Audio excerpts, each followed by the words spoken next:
Hello दोस्तों, मेरा नाम है अमन।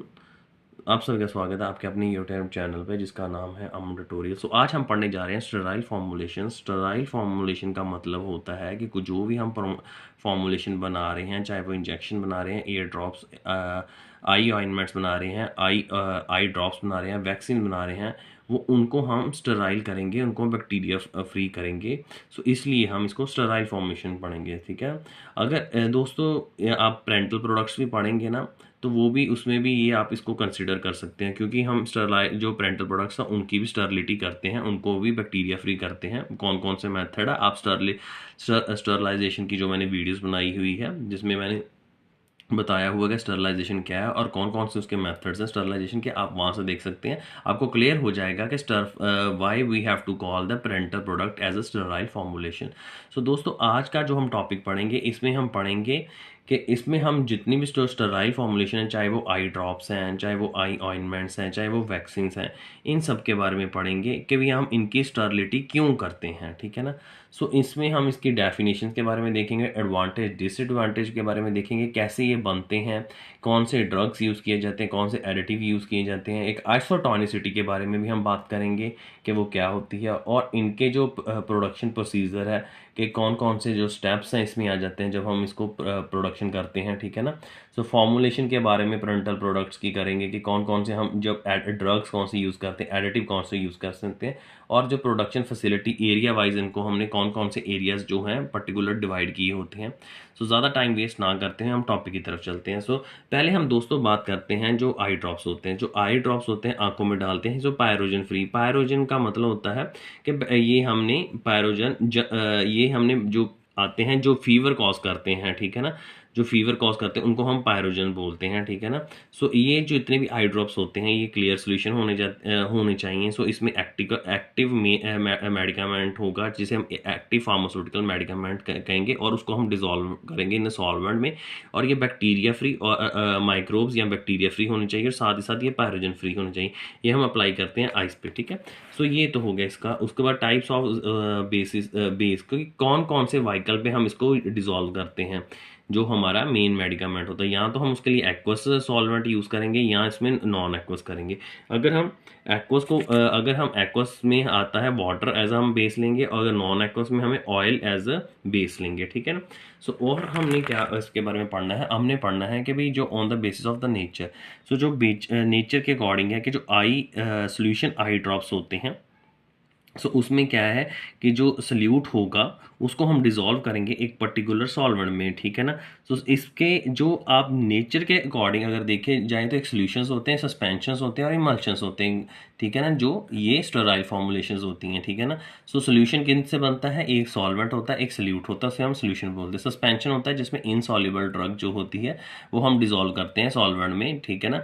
बट इनसॉल्युबल ये नहीं होने के कारण इसलिए हम सस्पेंडिंग एजेंट भी डालते हैं। सो इमल्शंस क्या होती हैं, जो इमिसिबल लिक्विड्स होते हैं, जो लिक्विड आपस में नहीं मिक्स होते, चाहे वो इसमें आ जाता है, इसी बेस्ट एग्जांपल है ऑयल वाटर मिक्सचर आ जाता है, ठीक है। सो एडवांटेज क्या है इनकी कि भी जो आई ड्रॉप्स होते हैं वो हम ड्रेन फ्लूइड के लिए फ्रॉम द आइज के भी, इसका क्या मतलब है कि भी to help to drain the fluid. इसका मतलब है कि जब भी हम ग्लाइकोमा जो कि एक डिजीज़ है, जो उसमें उस केस में क्या होता है, ठीक है, उस केस में क्या है कि जो आपके फ्लूइड जो है आई से ज़्यादा निकलता है, ठीक है ना। सो इसके कारण क्या करते हैं कि भी इसके कारण हम जो है कि जो एक्स्ट्रा ड्रेन फ्लूइड है वो आई से निकाल देते हैं, ठीक है ना। सो इन केस ऑफ ग्लूकोमा, सो आप जो आइस में फ्लूइड ज़्यादा होने के कारण हम क्या है कि जो एक्स्ट्रा फ्लूइड है आइस में वो उसको ड्रेन मतलब कि एग्जिट उसको बाहर निकाल देते हैं, ठीक है ना। सो उसके बाद आता है कि भी ये जो administration of the medicament to the treatment of the eye disorder, कहता है भी जो हम ये जो आई ड्रॉप्स आई फॉर्मुलेशन बनते हैं जो आइज की डिसऑर्डर्स हो जाते हैं उसके लिए भी हम इसको ट्रीट करते हैं। और जब हमने लाइक किसको ग्लूकोमा है, ठीक है ना, सो जिसमें इसको हम हिंदी में बोलते हैं मोतिया हो जाना, ठीक है ना। सो अगर किसी को ब्लर विजन हो जाता है, सो इसमें फ्लूइड ज़्यादा हो जाता है, क्या कहते हैं ना, जो ज़्यादा फ्लूइड ड्रेन होने के कारण हमें जो आइस की जो फ्लूइड है उसको मेंटेन करने के लिए है इसको यूज़ किया जाता है आई ड्रॉप्स को, ठीक है। सो उसमें हमने लेट भी किसी का ऑपरेशन होना है आइस का, तो उसके लिए हमें क्या कहते हैं इसको पहले यूज़ करने पड़ते हैं जो आई ड्रॉप्स होते हैं, ठीक है ना। सो साइड इफ़ेक्ट्स इसके कम होते हैं एज़ कम्पेयर कंपेयर टू जो अगर आप जो मुंह के द्वारा खा रहे हैं मेडिसिन, उसे ओरल मेडिसिन कहते हैं। सो इसे अगर हमने एनास्थेटिक्स होते हैं, एक लोकल होते हैं, एक जनरल होते हैं। लोकल का मतलब होता है अगर हम किसी किसी पर्टिकुलर ऑर्गन को एनास्थीसिया कर रहे हैं, एनास्थेटिक्स देते हैं, ठीक है। अगर हमने होल बॉडी को एनास्थाइज करना है, ठीक है ना, तो उसलिए हम क्या कहते हैं, जो है जर्नल एनास्थीसिया देते हैं, ठीक है ना। सो जैसे अगर प्रेगनेंसी है तो उस केस में क्या है कि उस केस में हम लोकल देंगे, एनास्थीसिया देंगे, ठीक है ना। So help to drain the fluid from the eyes, कहता है अगर क्या कभी हम this is because often cause the built up the fluid, कहता है भी हम जो help to drain the fluid from the eyes के जो अगर ज़्यादा फ्लूइड निकल जाता है तो उसको मेंटेन करने के लिए हम आई ड्रॉप्स भी यूज़ करते हैं, ठीक है ना। सो और हम दोस्तों इसके अगर डिसएडवांटेज की बात की जाए, जो कभी कभार जो आप यूज़ करते हो आई ड्रॉप्स, उसमें आपको इरिटेशन भी होगी, आपकी जो आइज़ हो वो रेड कलर की रेडनेस आ जाती है, ठीक है। जैसे सल्फोनामाइड्स ड्रग्स हैं उसके कारण है आपकी आइज़ का कलर जो है रेड हो जाता है, चेंज मैंने बता दिया है। जो आपकी आई लैशेज होती है जिसे आप पलके बोल देते हैं, ठीक है ना। सो वो भी क्या कहते हैं कि वो थिकनेस उसकी ज़्यादा हो जाती है, उसके बाद ब्लर विजन भी आ जाता है और कभी कभार आपको सर दर्द भी होना शुरू हो जाता है। सो essential characteristics of eye drops क्या है।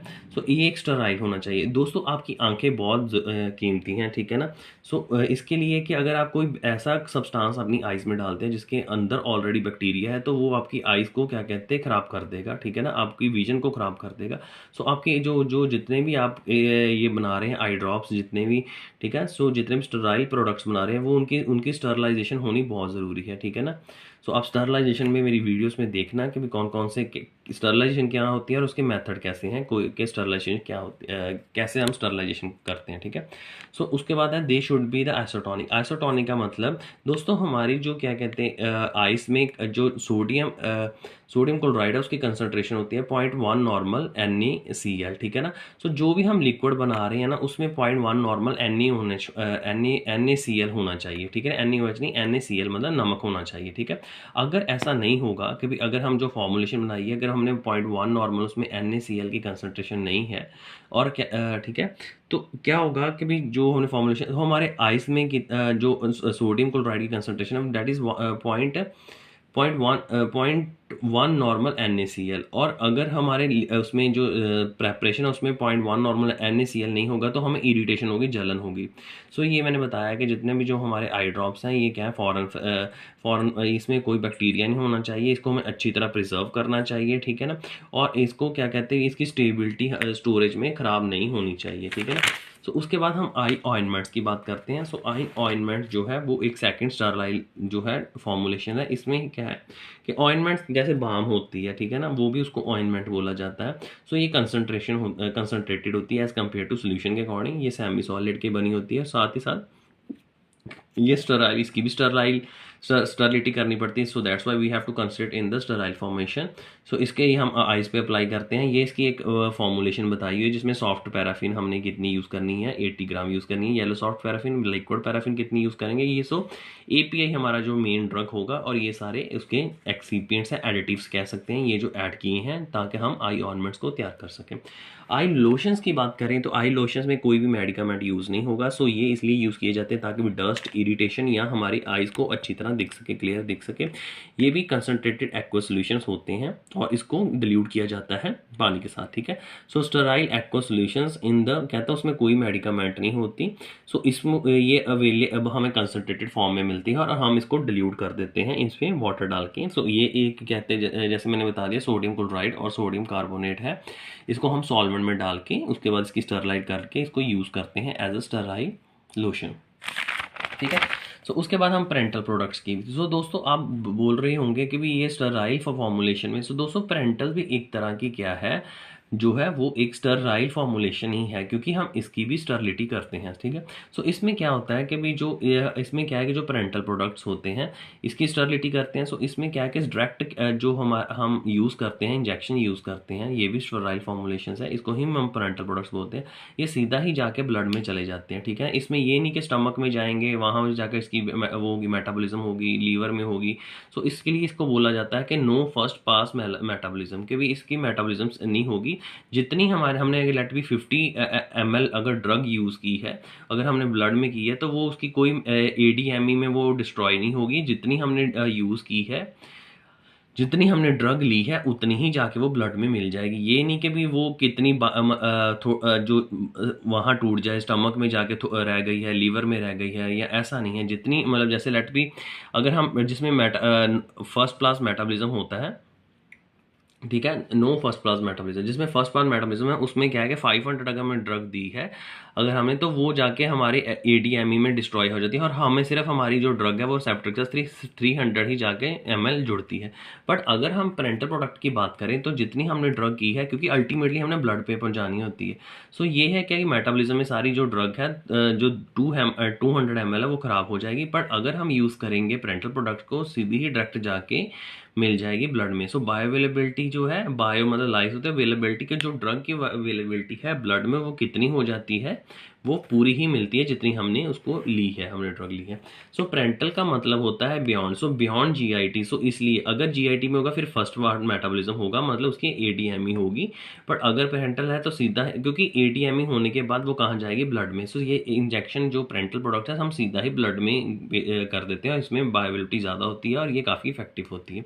So injection, infusion, powders for injection, और इसमें आ जाता है concentrated solution of injection and implants. So injection का तो आपको पता है कि एक तो छोटे एम्प्यूल्स होते हैं जिसमें सिंगल डोज होती है, वायल्स होते हैं जिसमें ज़्यादा डोज होती है। ज़्यादातर वायल्स उनमें यूज़ की जाती है, ये ह्यूमंस में भी यूज़ की जाती है, और जो क्या एनिमल्स हैं उनमें भी यूज़ की जाती है, क्योंकि उनकी बॉडी ज़्यादा बड़ी होती है। सो इसलिए हम वायल उनमें यूज़ करते हैं।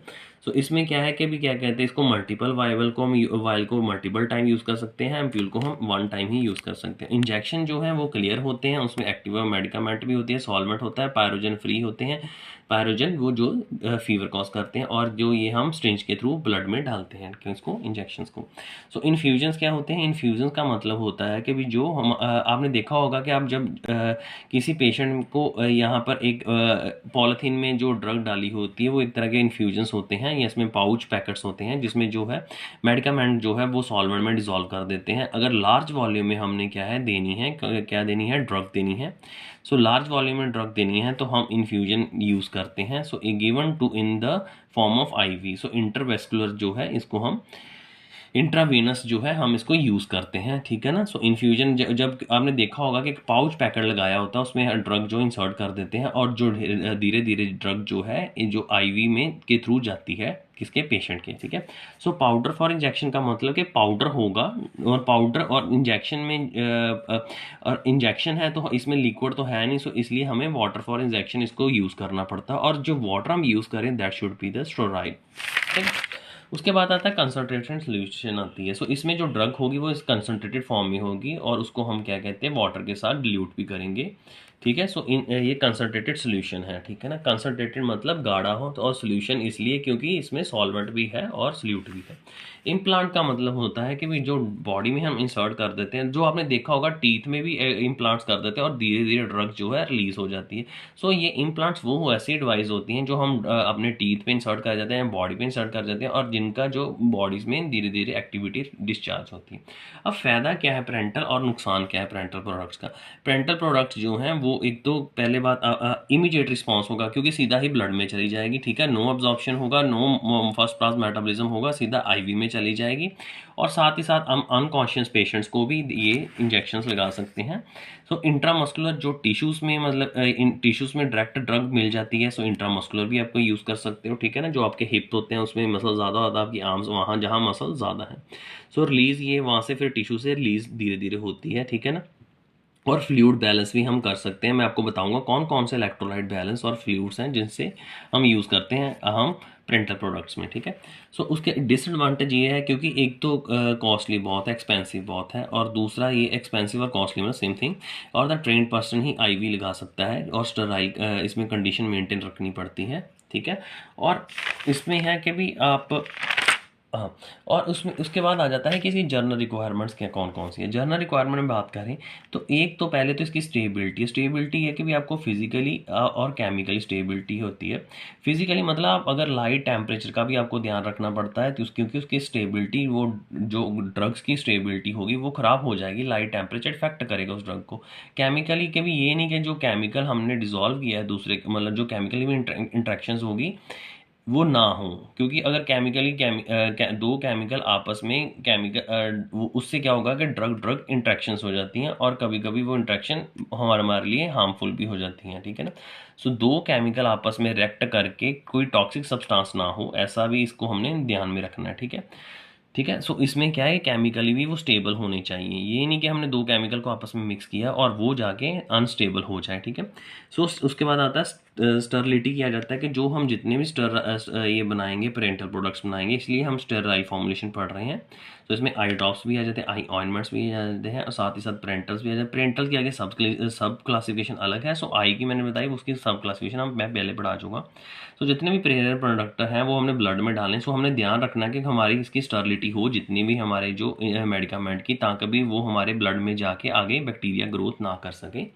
सो दूसरा आ जाता है कि जो हम स्टरलिटी करेंगे टेस्टिंग, वो तो आप पीछे जो मैंने वीडियो बनाई थी स्टरलिटी टेस्टिंग, और कौन कौन सी किसके मेथड के द्वारा होती है। एक तो मेम्ब्रेन फिल्टर मेथड होता है, उसमें क्या होता है कि एक फ़िल्टर होता है, उसमें हम अपना सैंपल जो है पहले फ़िल्टर करेंगे और वो फ़िल्टर जो हम अपना जो सैंपल होगा वो फिल्ट्रेशन के बाद हम कल्चर मीडिया पे लगाएंगे और देखेंगे कि भी हम हमारे जो सैंपल थे जब हमने कल्चर मीडिया पे डाले तो कल्चर मीडिया में बैक्टीरिया की ग्रोथ हुई। अगर हुई इसका मतलब उस सैंपल में बैक्टीरिया थे, अगर नहीं हुई इसका मतलब वो पायरोजन फ्री था, ठीक है। साथ ही साथ हम एक होता है डायरेक्ट इनोकुलेशन। इसमें क्या करना है, डायरेक्ट इनोकुलेशन का मतलब कि हमने सीधा सैंपल लेके उसको रब कर देना है। इनोकुलेशन लूप होगी, उससे उसको इनोकुलेशन लूप को गर्म, जैसे ये इनोकुलेशन लूप है, इसको मैं गर्म करूंगा ताकि मेरी इनोकुलेशन लूप पे पहले बैक्टीरिया ना हो। सैंपल से मैं उस पेट्री डिश में जो कल्चर मीडिया उससे रब कर दूंगा और देखूंगा कि भी अगर तो सैंपल में, इसमें हम फिल्ट्रेशन नहीं करेंगे सैंपल की, सो सीधा ही हम जो सैंपल है उसको कल्चर मीडिया पे ग्रो कराएंगे। अगर तो सैंपल में बैक्टीरिया होंगे तो वो कल्चर मीडिया पे ग्रो हो जाएंगे, ठीक है। सो एक तो आ जाता है कि भी क्या कहते हैं, ये जितने भी इसकी अगर हम जर्नल रिक्वायर्ड की इसकी स्टेबिलिटी के बारे में हमने बात किया था कि फिजिकली केमिकली और ये स्टरलाइजेशन होनी, साथ ही साथ ये पायरोजन फ्री भी होनी चाहिए। पायरोजन आया पैरेक्सिया से आया, पैरेक्सिया मतलब फीवर और जन आता टारगेट। सो वो जो एसिड मतलब कि जो फीवर कॉज करते हैं, कौन करते हैं, जो फॉरेन पार्टिकल करते हैं, ठीक है ना। सो आइसोटोनिसिटी का मैंने आपको पहले बता दिया है कि आइसोटोनिसिटी जो है दैट शुड बी वो क्या कितनी होनी चाहिए कि भी 1% NaCl होनी चाहिए। जितनी आपकी जो फॉर्मुलेशन है उसमें जो सोडियम क्लोराइड की कंसनट्रेशन है जो 0.1% होनी चाहिए, और जो आपकी आइस की, क्योंकि आपकी आइस की भी जो आइस में जो सोडियम क्लोराइड की कंसनट्रेशन है दैट इज ऑल्सो 0.1%। सो अगर तो टॉनिसिटी दोनों की, आइसो मतलब सेम, टोन मतलब कि जो NaCl की कंसनट्रेशन है आइस में और फॉर्मुलेशन में सेम होनी चाहिए। अगर फॉर्मुलेशन की टॉनिसिटी आइस के साथ नहीं मिलती तो फिर वो इरिटेशन करेगी फॉर्मुलेशन हमारी आइस में, ठीक है। सो उसके बाद आ जाता है कि भाई पेरेंटल प्रोडक्ट्स में हम पढ़ेंगे कि ये कैसे कैसे इसको फॉर्मुलेट करते हैं। सो इसमें है कि पहले तो एक आप API लेंगे जो आपका मेन एक्टिव इंग्रेडिएंट है, जो पर्टिकुलर सेप्टर से जाके बाइंड करके आपके एक्शन दिखाता है फार्माकोलॉजिकल। दूसरा हम वाइकल लेंगे, वाइकल जो है जिसमें आपने लिक्विड जो अपनी ड्रग है डिजोल्व कराई है, इसमें आप एक्वस या नॉन एक्वस लेंगे। एक्वस वो होगा जिसमें वाटर होगा, ठीक है ना। सो वाटर फॉर इंजेक्शन होगा, water for injection free from carbon dioxide, water for injection free from air, ये, और नॉन एक्वस में जो ऑयल बेस होंगे, ठीक है। साथ ही साथ हम एडजॉइंट जिसे हम एक्सीपिएंट भी बोलते हैं, बफरिंग एजेंट भी है। बफरिंग एजेंट ये है क्योंकि हमारी जो pH है वो बड़ी इंपॉर्टेंट रोल प्ले करती है। सो pH of the parental product that should be the same. वो pH जो है पेरेंटल प्रोडक्ट की होनी चाहिए, जैसे जो भी आप पेरेंटल प्रोडक्ट है उनकी हम pH मेंटेन करके रखेंगे, ठीक है। pH मतलब होता है पावर ऑफ द हाइड्रोजन और negative log of hydronium ion concentration, ठीक है ना। सो pH जो है, इसलिए हम pH जो कोई भी पेरेंटल प्रोडक्ट्स की है वो ख़राब नहीं होनी चाहिए, ठीक है, इसलिए हम बफरिंग एजेंट डाल देते हैं, ठीक है ना। सो pH को मेंटेन करने के लिए लाइक आपने कोई फॉर्मुलेशन बनाई, अगर आपने खोल दी तो उसके कारण क्या होगा कि आपकी जो ऑक्सीजन है, वाटर भी होगा, सो मॉइस्चर के कारण जो फॉर्मुलेशन मॉइस्चर के कारण जो फॉर्मुलेशन है उसकी पीएच में वेरी आ जाएगी, इसलिए हम बफर डाल देते हैं ताकि जो एसिडिक हमारी जो होगा या बेसिक होंगे जो मतलब हमारी फॉर्मुलेशन वो ही रहें और उनकी वो ही नेचर रहें, ठीक है ना। इसलिए हम बफरिंग एजेंट डाल देते हैं, ठीक है, जो मेंटेन करते हैं पीएच को, उतनी ही पीएच रखते हैं जितनी ही उनकी हमने बनाई थी, ठीक है। सॉल्युबलाइजिंग मतलब कि जो हमारा आईपीआई है वो पर्टिकुलर सॉल्वेंट में पर्टिकुलर वाइकल में डिजॉल्व हो जाए, जैसे पॉलीसॉर्बेट और ट्विन 80, ठीक है। इसमें जो हम यूज़ करेंगे बफरिंग एजेंट, ये कौन से यूज़ कर रहे हैं, सिट्रिक एसिड और सोडियम सिट्रेट, एसिटिक एसिड और sodium acetate. Anti microbial agent है कि जो भी हम बना रहे हैं प्रेपरेशन वो एंटी माइक्रोबियल उसमें डालेंगे, जैसे मिथाइल पैराबेन और प्रोपाइल पैराबेन, ठीक है। सो साथ में हम सस्पेंडिंग एजेंट भी अगर यूज़ कर रहे हैं, तो चाहे इमल्सिंग एजेंट यूज़ कर रहे हैं, तो ये कौन से होगा, methyl cellulose, carboxy methyl cellulose, gelatin और एकेशिया। अगर हम वाइकल यूज़ कर रहे हैं तो मैंने आपको बता दिया कि एक्वस नॉन एक्वस होंगे। सो एक्वस में हम वाटर फॉर इंजेक्शन हो गया, water free from carbon dioxide हो गया जैसे मैंने पहले बताया था, या वाटर फ्री फ्रॉम एयर होगा, ठीक है ना। और नॉन एक्वस में हम ऑयल बेस ले लेंगे, ठीक है ना। नॉन मतलब जो नहीं है और एक्वस मतलब जो पानी उसमें नहीं है। So drug free are not क्या कहते हैं, इन ड्रग में पानी नहीं, अगर कोई भी व्हीकल उसमें वाटर नहीं है तो उसे नॉन एक्वस बोलेंगे। इसमें हम ये लगा लेंगे, एक तो आ जाएगा आपका डाइमर सेपोल इंजेक्शंस आ जाते हैं, इसमें एक हाइड्रोकार्टिसोन आ जाते हैं इंजेक्शन, और डिगोकिन आ जाती है, ड्रग्स आ जाती है। सो ये सारी इसकी क्या कहते हैं, ये सॉल्वेंट हम एज ए यूज़ करते हैं एज ए नॉन एक्वस में, ठीक है। सो ये सारी क्या कहते हैं ड्रग्स हैं, और ये इसमें कौन सा है, ये हम वाइकल यूज़ किया है, नॉन एक्वस वाइकल्स, ये सारी ड्रग्स। और जैसे इसमें केशिया ऑयल हमने यूज़ किया है, हाइड्रोकॉर्टिसोन में हमने 50% कोल यूज़ किया है, और टिगोकिन में हमने ये PEG पॉलीइथाइलिन ग्लाइको यूज़ किया है, ठीक है। तो आगे आ जाते हैं हम इसके प्रोसीजर के, कैसे हम कैसे किन किन प्रोसेस के साथ हम पेरेंटल प्रोडक्ट्स को बनाते हैं। सो पहले तो हम जितने भी कंटेनर्स होंगे, क्लोजर्स होंगे, एम्प्यूल्स वायल, उनको अच्छी तरह पानी से धोएंगे, साथ ही हाइपोक्लोराइड सोल्यूशन से के साथ भी हम धोएंगे, या फिर गर्म पानी के साथ धो देंगे, ठीक है। पहले जितने भी होंगे सर इनको क्लियर कर देंगे जितनी भी वो मशीन्स भी हैं, ठीक है। तो उसके बाद हम सारे रॉ मटेरियल को कलेक्ट करेंगे, API वाइकल जो हैं, जो वाइकल्स हैं उनको कलेक्ट करेंगे, एक्सीपिएंट को कलेक्ट करेंगे, फिर उसके बाद क्या करेंगे, इनको मिक्स करेंगे, प्रेपरेशन ऑफ जो API और वाइकल्स को, और साथ ही साथ जो एक्सीपिएंट अदर है उनको मिक्स कर देंगे अकॉर्डिंग टू SOP के अकॉर्डिंग जितनी भी है, ठीक है, इन अ लार्ज कंटेनर में। उसके बाद इनकी सबकी फिल्ट्रेशन करेंगे, फिल्ट्रेशन करने के बाद फिर हम क्या करेंगे, यहाँ लिखा है कि फिल्ट्रेशन कर देंगे सारी, फिल्ट्रेशन मतलब कि इनके सारे ठीक है अच्छी तरह से इसको फिल्टर हो जाएगा। सो सिंपल ग्लास और हम वॉट्समैन पेपर का यूज़ करेंगे। उसके बाद फिलिंग कर देंगे, फिल्ट्रेशन के बाद सारे फिल कर देंगे in the ampoule and boil में, इन्फ्यूजन में और कंटेनर में इसको फिल कर देंगे। और उसके लिए हमें फिल करने की ज़रूरत नहीं होती, सेमी ऑटोमेटिक मशीन्स भी होती हैं, या उसमें क्या कहते हैं वो अच्छा फिल भी कर देती है और उस फिल करने के बाद सील भी कर देती है, ठीक है ना। तो उसके बाद जब फीलिंग हो जाएगी, फीलिंग के बाद क्या कहते हैं, यहाँ लिखा है कि रिमूव द एम्प्यूल, और फिल करने के बाद वो एम्प्यूल को एक तरफ रख देंगे। उसके बाद सीलिंग आ जाएगी, ठीक है ना, उसको प्रॉपर सील हो जाएगा वो कंटेनर को, वो एम्प्यूल को और वो वायल्स को, और प्रॉपर उसके ऊपर जो वायल्स होंगी उसके ऊपर रबर कॉर्क लगे होगा और एल्यूमिनियम फॉयल भी लगा होगा, ठीक है। साथ ही साथ स्टरलिटी टेस्ट जितनी भी इसकी की जाएगी अकॉर्डिंग टू जितने मेथड्स हैं, ड्राई हीट के साथ, ड्राई हीट में आ जाता है हॉट एयर ओवन आ जाता है, और मॉइस्ट हीट में जो ऑटोक्लेव आ जाता है। ऑटोक्लेव में हम जो टेम्परेचर है 15 डिग्री टेम्परेचर रखेंगे तो 30 मिनट के लिए, और क्या कहते हैं 12 जो अगर ठीक है, अगर दूसरा 15 नहीं, इट्स 115 होगा तो 30 मिनट्स के लिए, 121 होगा तो 15 मिनट के लिए, ठीक है। तो उसके बाद एवेल्यूएशन मतलब कि सारा, उसके बाद हम इसकी चेक करेंगे कि इसका लीकेज टेस्ट, कि भी अगर हम जितने भी जो हमने फॉर्मुलेशन बनाई है वो कंटेनर में डाल देंगे, कि अगर उस ठीक है उस कंटेनर में हम अपने सारे जो डाल देंगे अपनी एम्प्यूल्स वाइल डाल देंगे। सो उसके बाद वो कंटेनर में मिथाइल जो है डाई डालेंगे, डाई ब्लू कलर की होगी। सो अगर तो कहीं से वो वो लीक हो रहे होंगे तो वो हमें पता लग जाएगा, ठीक है ना। तो उस क्योंकि वो मिथाइल ब्लू कलर जो है उस वायल या एम्प्यूल में चला जाएगा, ठीक है। सो उसके बाद आ जाता है कि स्टरलिटी टेस्ट में हम क्लैरिटी टेस्ट करेंगे। अगर तो क्या कहते हैं हमारा अपने ब्लैक कंपोनेंट ब्लैक इम्प्योरिटीज़ देखनी है तो हम वाइट बैकग्राउंड को यूज़ करेंगे, अगर वाइट पार्टिकल्स को यूज़ करना तो हम ब्लैक बैकग्राउंड करेंगे, ठीक है। उसके बाद हम लेबलिंग में क्या देखेंगे कि भी लेबलिंग जो है उसमें हम इन चीज़ों का ध्यान रखेंगे कि भी जो लेबल है उसमें कंपनी का नेम है, रजिस्ट्रेशन हुई रजिस्ट्रेशन है, क्या कहते हैं, ठीक है, एड्रेस है, ब्रांड नेम है, मैन्युफैक्चरिंग डेट कब है, एक्सपायरी कब है, और एमआरपी के बाद रखेंगे। साथ ही साथ हम उसके बाद जो लास्ट में आ जाता है कि अगर ड्रग की हम क्या करेंगे कि एस से भी लगाएंगे ताकि भी हमारी जो ड्रग की परसेंटेज है वायल्स में वो प्रॉपर उतनी ही है जितनी हमने यूज़ की हुई है, ठीक है। हम 100% प्योरिटी भी आनी चाहिए ड्रग की अकॉर्डिंग टू द जो भी उसमें आईपी बीपी की टेस्टिंग करेंगे हम उसके अकॉर्डिंग ही उसका एस से लगाएंगे। ऐसे मतलब हमने परसेंटेज प्योरिटी चेक करेंगे ड्रग की, ठीक है।